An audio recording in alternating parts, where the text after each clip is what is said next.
기도하겠습니다. 그러므로 형제들아, 내가 하나님의 모든 자비하심으로 너희를 권하노니 너희 몸을 하나님이 기뻐하시는 거룩한 산 제물로 드리라. 이는 너희가 드릴 영적 예배니라. 너희는 이 세대를 본받지 말고 오직 마음을 새롭게 함으로 변화를 받아 하나님의 선하시고 기뻐하시고 온전하신 뜻이 무엇인지 분별하도록 하라. 내게 주신 은혜로 말미암아 너희 각 사람에게 말하노니 마땅히 생각할 그 이상의 생각을 품지 말고 오직 하나님께서 각 사람에게 나누어 주신 믿음의 분량대로 지혜롭게 생각하라. 우리가 한 몸에 많은 지체를 가졌으나 모든 지체가 같은 기능을 가진 것은 아니니 이와 같이 우리 많은 사람이 그리스도 안에서 한 몸이 되어 서로 지체가 되었느니라. 우리에게 주신 은혜대로 받은 은사가 각각 다르니 혹 예언이면 믿음의 분수대로, 혹 섬기는 일이면 섬기는 일로, 혹 가르치는 자면 가르치는 일로, 혹 위로하는 자면 위로하는 일로, 구제하는 자는 성실함으로, 다스리는 자는 부지런함으로, 긍휼을 베푸는 자는 즐거움으로 할 것이니라. 아멘. 여러분, 우리는 육체 가운데 살고 있기 때문에 우리에게 먹고 사는 일은 굉장히 중요합니다. 그래서 모든 사람들은 다 먹을 것을 얻기 위해서 노동을 해야만 합니다. 어떤 일을 하느냐, 어디에서 일하느냐에 따라서 그 사람의 수입이 달라지고 또 먹을 것이 달라집니다. 특히 자원이 부족하고 일자리가 부족한 우리나라 현실에서 교육열이 높을 수밖에 없는 이유는 대학과 전공에 따라서 일자리가 결정되는 경우가 많기 때문입니다. 좋은 대학에 합격을 하고 또 좋은 직장에 취업을 하면은 모든 사람들이 다 좋아해요. 기뻐합니다. 왜 그렇죠? 평생 먹고 사는 일을 얻는 큰 관문 하나를 통과했기 때문입니다. 그래서 한시름 놓고 그걸 아주 자랑스럽게 생각을 합니다. 여러분, 우리 인간에게 있어서 이 일이라는 것은 때려야 뗄 수가 없는 거예요. 하나님께서도요, 하나님께서 처음 창조하신 첫사람에게도 일을 하게 하셨습니다. 우리 창세기 2장 15절을 같이 한번 읽겠습니다. 시작. 여호와 하나님이 그 사람을 이끌어 에덴 동산에 두어 그것을 경작하며 지키게 하시고, 그 당시 인간에게 있어서 일이라는 것은요, 먹고 살기 위해서 하는 게 아니었습니다. 하기 싫은 거, 또 억지로 해야 되는 거, 그게 일이 아니었어요. 노동의 기쁨과 보람이 있었습니다. 그걸 어떻게 알죠? 하나님과 인간이 하나님과의 그 하나됨을 깨뜨리고 나서 하나님께서 저주하신 내용을 보면 우리가 알 수가 있습니다. 저주를 통해서 그 전에 좋던 것이 안 좋은 것으로 바뀌게 됩니다. 창세기 3장 17절을 우리 같이 한번 읽겠습니다. 시작. 아담에게 이르시되 내가 내 아내의 말을 듣고 내가 내게 먹지 말라 한 나무의 열매를 먹었은즉 땅은 너로 말미암아 저주를 받고 너는 내 평생에 수고하여야 그 소산을 먹으리라. 땅이 저주를 받아서 소산을 내놓지 않는 거예요. 인간에게 그냥 소산을 주질 않습니다. 평생토록 일을 해야만 그 소산을 얻을 수 있게 된 것입니다. 그냥 일해서는 안 돼요. 땀을 흘려서 수고의 땀을 흘려야만 겨우 그 소산을 얻어낼 수가 있게 된 겁니다. 우리 창세기 3장 19절을 이어서 읽어보겠습니다. 시작. 내가 흙으로 돌아갈 때까지 얼굴에 땀을 흘려야 먹을 것을 얻으리니 내가 그것에서 취함을 입었음이라 너는 흙이니 흙으로 돌아갈 것이니라 하시니라. 그러다 보니까 이 땅에서 먹을 것을 얻기가 쉽지가 않아요.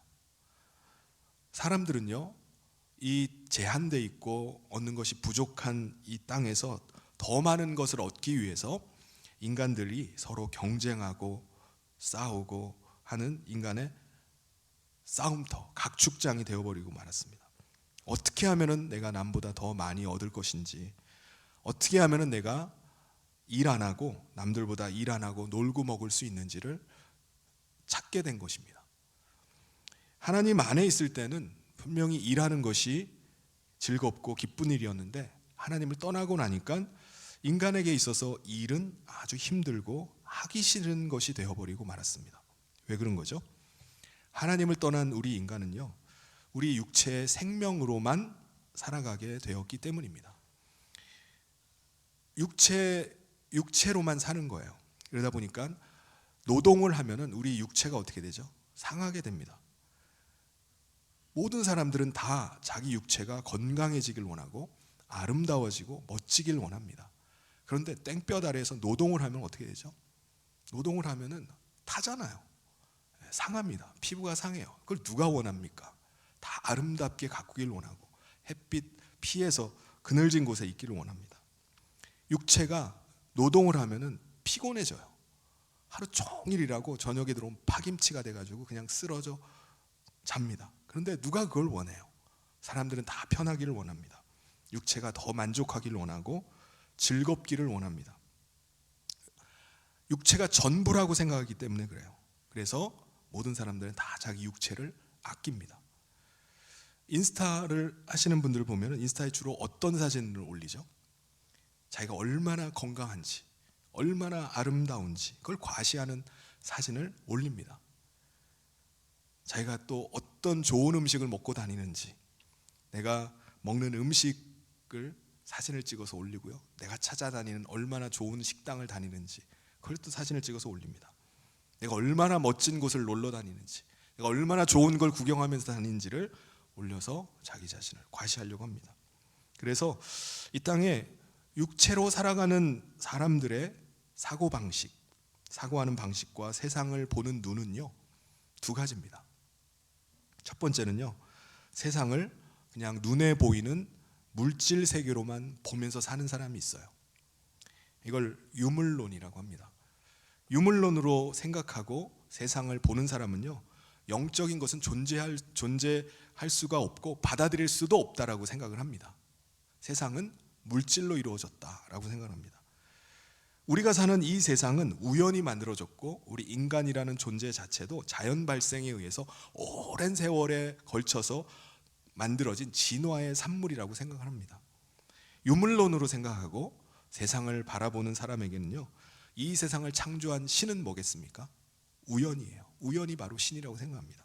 그러다 보니까 유물론으로 생각하고 세상을 보는 사람에게 인간이라는 존재는요, 오랜 시간의 세월의 흐름 속에 보이지도 않아요. 점이라도 찍혀 있으면 보일 텐데 점조차도 안 보이는 그런 존재라고 생각합니다. 그냥 있다가 사라져버리는, 수십억 년의 세월 속에 그냥 있다가 사라져버리는 아무 존재도 아니라고 생각합니다. 거기에 무슨 도덕이 필요합니까? 그냥 인간은 물질로 사는 거라고 생각하는 겁니다. 두 번째, 세상의 모든 것을 정신적으로 보는 것이 있습니다.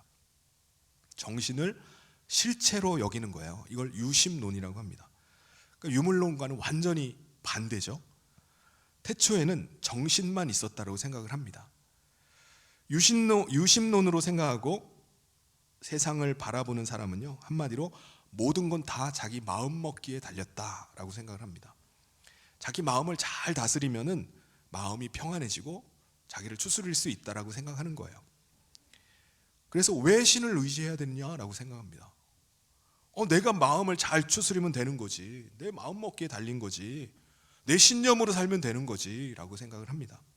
근데요, 놀랍게도요, 세상에 많은 종교가 유심론적인 신앙을 가지고 있어요.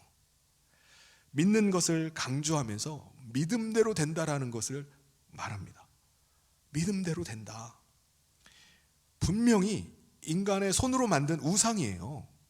누군가가 만든 것인데도 불구하고 그걸 신이라고 여기면서 그 신을 믿으면 믿음대로 된다라고 말하는 거예요. 왜 그런 거죠?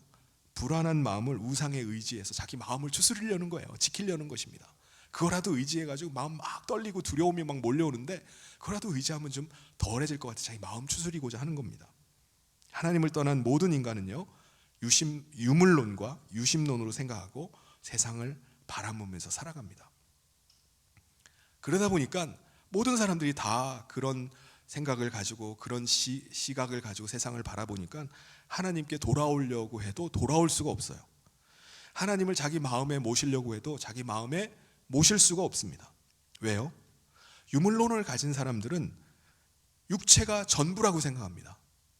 그러니까 자기 육체를 신으로 생각하는 거예요. 자기 신처럼 자기 몸만을 위해서 살아갑니다. 하나님 필요 없어요. 자기 배를 신으로 삼아 살아갑니다. 유심론을 가진 사람은요, 하나님을 자기 필요할 때 찾는 우상처럼 여겨요. 실제로 하나님을 믿지를 않습니다. 그러니까 하나님께 돌아올 수도 없고 하나님을 모실 수도 없는 겁니다. 그렇다면 하나님을 떠난 인간이 다시 하나님께 돌아와서 하나님을 모시려고 하면 어떻게 해야 되죠? 자기 육체의 탐욕과 욕망을 버려야 됩니다. 자기 마음에 가득 찬 자기 자신의 생각, 그 주장을 버려야 돼요. 근데 여러분, 이거 버릴 수 있나요? 여러분, 인간이 자기 육체의 본성을 버릴 수 있나요? 없어요. 모든 인간은 다 자기의 육체의 탐욕과 욕망을 따라 살아가게 돼 있습니다. 이게 본성이에요. 다 자기 마음의 생각과 주장을 가지고 살아갑니다. 없는 사람이 있나요? 없어요. 그래서 죽지 않고는 육체의 탐욕과 욕망을 버릴 수가 없습니다. 자기 육체가 죽으면요, 그때서야 더 이상 육체의 탐욕과 욕망이 올라오질 않아요. 죽었는데 어떻게 올라옵니까? 자기 마음의 생각과 주장이 더 이상 나오질 않습니다. 결국 이게 무슨 말이죠? 우리 인간이 살아있는 한은 그 마음에 하나님을 모실 수 없다는 겁니다. 우리 인간이 하나님께 다시 돌아간다? 이건 원천적으로 불가능한 일이에요. 우리 하나님께 갈 수가 없습니다. 근데 여러분, 하나님을 떠난 인간이 하나님께 돌아가기를 원하나요? 하나님께 돌아가기를 원해서 그 길을 찾나요? 찾질 않아요. 하나님을 떠난 인간은요, 그냥 육체로 살다가 육체로 그냥 죽는 존재로 받아들입니다.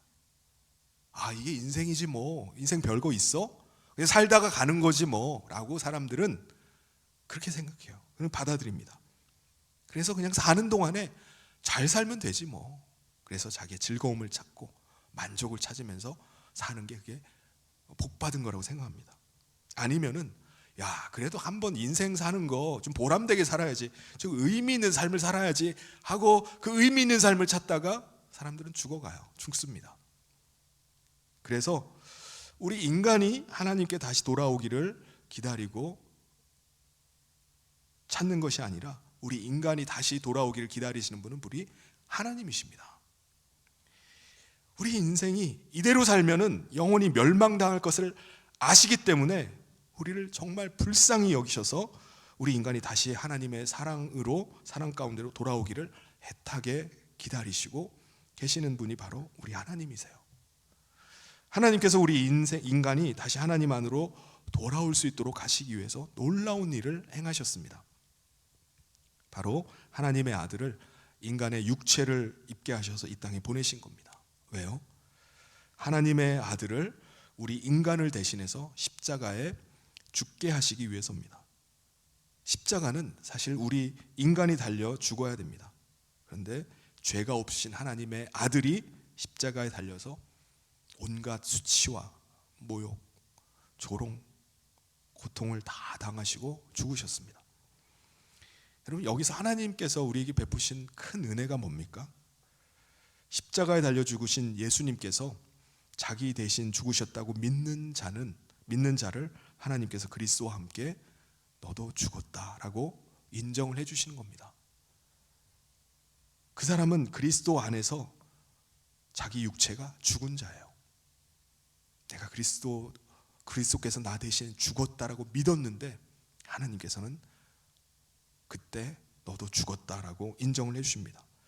육체가 죽었기 때문에 그 사람은 더 이상 자기 육체의 탐욕과 욕망이 그를 주장할 수가 없는 겁니다. 그 사람에게 하나님께서 죄 사함 받은 그 사람에게 하나님의 영을 보내주십니다. 그리스도의 영인 성령님을 보내주세요. 그래서 그때부터 그리스도께서 그 사람 안에 내주하셔서 그를 주장하시고 인도에 가기 시작하십니다. 여러분, 이게 바로 복음입니다. 예수 그리스도를 통해서 우리가 하나님께 돌아갈 수 있는 길이 열렸구나, 하나님께서 우리 안에 거하실 수 있는 길이 열렸음을 열렸음이 바로 이 소식이 바로 복음입니다. 이 복음의 소식을 듣고 믿는 자마다 그의 옛사람은 죽고 그리스도 안에서 새 생명을 얻게 됩니다. 우리 로마서 8장 9절 10절을 같이 한번 읽어보겠습니다. 시작. 만일 너희 속에 하나님의 영이 거하시면 너희가 육신에 있지 아니하고 영에 있나니 누구든지 그리스도의 영이 없으면 그리스도의 사람이 아니라 또 그리스도께서 너희 안에 계시면 몸은 죄로 말미암아 죽은 것이나 영은 의로 말미암아 살아 있는 것이니라. 아멘. 여러분, 우리는 그리스도와 함께 십자가에서 죽었습니다. 죽은 존재예요. 그런데 우리가 이 땅에서 살기 위해서는 뭐가 필요하죠? 육체가 필요합니다. 우리는 이 땅에 사는 한 육체 안에 있어야 돼요. 그러므로 실제로 우리 육체는 지금 살아 있습니다. 그래서 우리 이 육체를 어떻게 해야 되는 거죠? 성경은, 오늘 말씀은 육체를 하나님께 바치는 산 제물로 드려라 라고 말씀합니다. 우리 12장, 로마서 12장 1절을 같이 한번 읽겠습니다. 시작. 그러므로 형제들아, 내가 하나님의 모든 자비하심으로 너희를 권하노니 너희 몸을 하나님이 기뻐하시는 거룩한 산 제물로 드리라. 이는 너희가 드릴 영적 예배니라. 아멘. 우리가 이 땅에 사는 동안에 우리 육체가 살아있다고 해서 우리 자신의 쾌락이나 우리 자신의 탐욕과 욕망을 채우는 도구로 사용해서는 안 됩니다. 그럼 어떻게 해야 되죠? 우리 육체를 하나님이 기뻐하시는 기쁘심을 위해서 산 제물로 드리는 거예요. 그럼 우리가 정말 하나님께 돌아왔고 하나님 안에 거하는 자라면 이제 우리를 주장하시고 우리를 다스리시고 사용하시는 분은 누구시죠? 하나님이십니다. 그러므로 우리의 몸도 그리스도를 위해서 그리스도께서 기뻐하시는 뜻대로 사용하시도록 내어드려야 됩니다. 이게 산 제물로 드리는 거예요. 사실 이것은 그리스도께서 우리 안에 들어오시기 전까지는 우리가 상상할 수도 없는 일입니다. 왜요? 모든 사람들은 다 자기 육체를 자기 자신만을 위해서 사용하기 때문에 그래요. 우리가 그리스도 안에서 우리의 옛사람이 죽기 전까지는 이 생각을 한 적이 없어요. 다 자기 몸은, 자기 육체는 자기를 위한 겁니다. 사람들은 다 자기의 육체의 탐욕과 욕망을 위해서 살아가요. 하나님을 기쁘시게 하는 게 어디 있습니까? 무조건 다 자기의 뜻과 자기의 주장대로 살아갑니다. 그런데 하나님 안에 들어온 이후에, 그리스도께서 우리 안에 임하신 이후에 우리가 완전히 바뀌어버립니다. 완전히 달라졌어요. 오직 하나님의 선하시고 기뻐하시고 온전하신 뜻이 무엇인지를 구하고 그 뜻을 따라서 살려고 합니다. 우리 로마서 12장 2절을 같이 한번 읽겠습니다. 시작. 너희는 이 세대를 본받지 말고 오직 마음을 새롭게 함으로 변화를 받아 하나님의 선하시고 기뻐하시고 온전하신 뜻이 무엇인지 분별하도록 하라. 여러분, 이게 어떻게 가능합니까? 우리가 진리를 알게 되었기 때문이에요. 로마서 8장 32절에 진리를 알지니 진리가 너희를 자유롭게 한다라고 말씀했습니다. 우리가 진리를 알기 전에는요, 육체의 탐욕과 욕망을 벗어날 수가 없습니다. 육체가 전부이기 때문에 그래요. 육체가 내 생명이라고 생각하기 때문입니다. 근데 진리를 알고 나니까 육체의 탐욕과 욕망에서 자유하게 되는 겁니다. 왜요? 우리의 육체의 탐욕과 욕망은 그리스도와 함께 십자가에 죽었기 때문입니다. 그것이 더 이상 우리를 지배하지를 못해요. 예수 그리스도의 말씀이 내 안에 법이 되고요, 그 말씀이 우리를 주장하게 되었습니다. 참 자유를 누리지 못하는 사람들은요, 자기는 자율적으로 산다라고 말해요. 내가 알아서 다 한다, 난 자율로 산다. 여러분, 자율이라는 뜻이 뭡니까? 자는 자기 스스로잖아요. 자기 스스로 법, 자기 스스로가 법이 된다는 말이에요. 한마디로 자기의 뜻과 자기 생각대로 살겠다는 겁니다. 자기 자율로 사는 사람은요, 자기 육체의 탐욕과 욕망에서 자유한 게 아니라 오히려 거기에 묶여있는 사람입니다. 자기의 탐욕과 욕망에 따라서 결국은 죄의 종으로 살아갑니다. 요한복음 8장 32절에 예수님께서 이렇게 말씀하셨습니다. 34절 같이 한번 읽겠습니다. 시작. 예수께서 대답하시되 진실로 진실로 너희에게 이르노니 죄를 범하는 자마다 죄의 종이라. 아멘. 그러므로 여러분, 복음으로 말미암아 그리스도를 모시고 그리스도에 주관하시고 다스림을 받는 사람, 저와 여러분은 그리스도의 다스림을 받는 사람이 된 줄 믿습니다. 그런데 여러분, 모든 사람들이 다 그리스도의 뜻을 따라서 그리스도의 다스림을 받아서 그리스도의 뜻대로만 살아갑니까?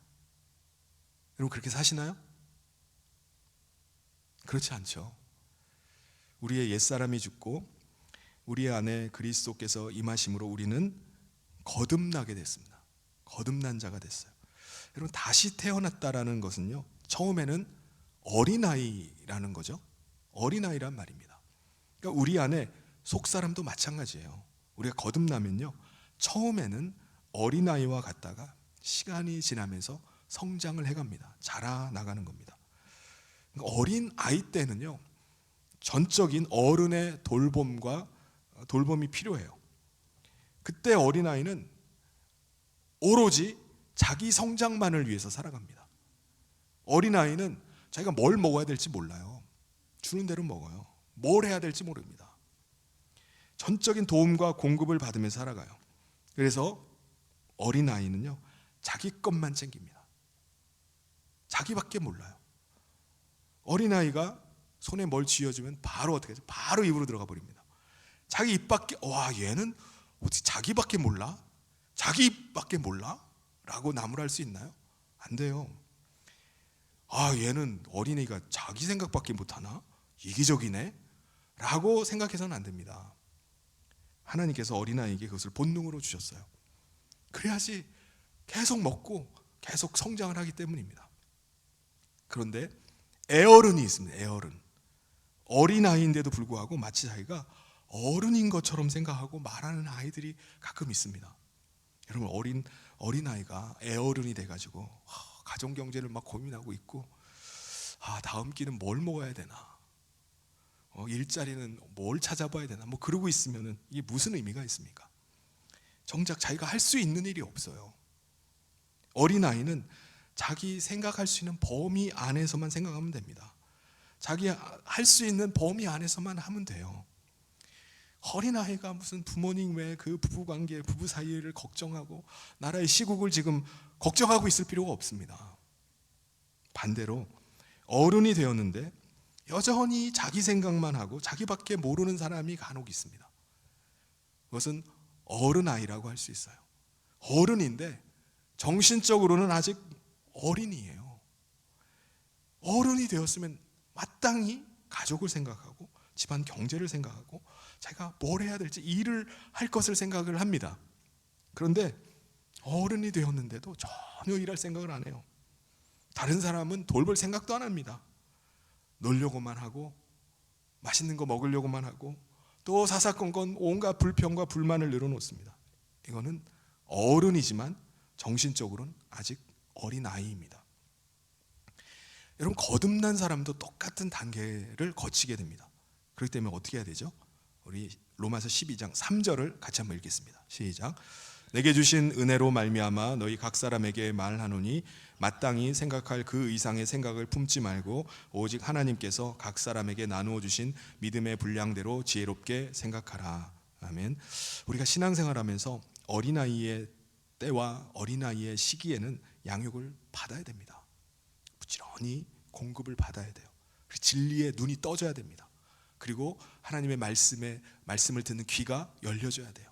주님의 음성을 들을 수 있어야 됩니다. 청소년기가 되면요, 서서히 주변을 돌아봐야 돼요. 나도 뭔가 할 게 없나? 뭘 할 수 있지? 할 수 있는 일이 없는지를 찾아봐야 됩니다. 물론 이때도 계속 성장을 해야 돼요. 계속 공급을 받고 부지런히 배우고 훈련하는 시간이 필요합니다. 청년기가 되면요, 다른 사람을 도와주기 시작해야 돼요. 돌보는 일을 시작해야 됩니다. 섬기는 일을 시작해야 돼요. 장년기가 되면요, 하나님의 기쁘신 뜻을 위해서 자기 자신의 육체를 산 제물로 드리려고 해야 됩니다. 자기에게 주어진 은사를 발견하고 내가 하나님의 나라를 위해서 일을 해야 되겠다라고 결단을 해야 됩니다. 여러분은 하나님께 돌아와서 하나님 안에 거하시게 됐습니까? 그리스도를 여러분 마음 가운데 모시고 계십니까? 그렇다면 우리 한 사람 한 사람은 같은 그리스도의 말씀을 듣고 같은 그리스도의 다스림과 인도하심 하에 우리는 살아갑니다. 각각 다른 주님이 아니에요. 한 분 그리스도이십니다. 다시 말해서 우리는 다 각각 다른 육체 가운데 있다 할지라도 우리를 주장하시는 분은 한 분 그리스도이십니다. 그리스도께서 우리의 머리이십니다. 그래서 우리 모두는 그리스도의 다스림과 주장하심과 인도하심 하에 살아가는 그리스도의 몸인 것입니다. 우리가 그리스도의 몸의 일원이라면 우리는 서로 어떤 관계죠? 우리는 그리스도의 몸의 지체인 것입니다. 우리 5절 말씀을 같이 한번 읽겠습니다. 시작. 이와 같이 우리 많은 사람이 그리스도 안에서 한 몸이 되어 서로 지체가 되었느니라. 우리 몸을 보면 우리 모든 지체에는 그 지체로서의 역할들이 있습니다. 이와 같이 그리스도의 몸의 지체가 된 우리에게도 각각의 역할들이 다 있어요. 각 사람에게 있는 은사를 따라서 감당해야 될 일들이 있습니다. 로마서 12장 4절에 우리가 한 몸에 많은 지체를 가졌으나 우리 지체가 같은 기능을 가진 것은 아니니. 사랑하는 성도 여러분, 우리는 하나님의 놀라운 사랑과 은혜로 하나님께 돌아와서 하나님 안에 거하게 됐습니다. 우리 안에 계시는 그리스도를 머리로 하고 우리는 그분의 몸이 되어서 우리가 이 땅에서 사는 것입니다. 우리는 그리스도를 머리로 하고 그의 몸이 되어서 지체가 된 다른 사람들을 서로 사랑하고 기뻐하고 살게 된 것입니다. 삼일째 하나님 안에서의 그 하나됨의 기쁨을 우리 공동체 안에서 우리가 누릴 수 있게 하신 겁니다. 우리 옆에 있는 분들에게 이렇게 고백하면서 인사했으면 좋겠습니다. 당신은 그리스도 안에서 한 몸 된 지체입니다. 반대쪽에 있는 분에게 당신은 그리스도 안에서 한 몸 된 지체입니다.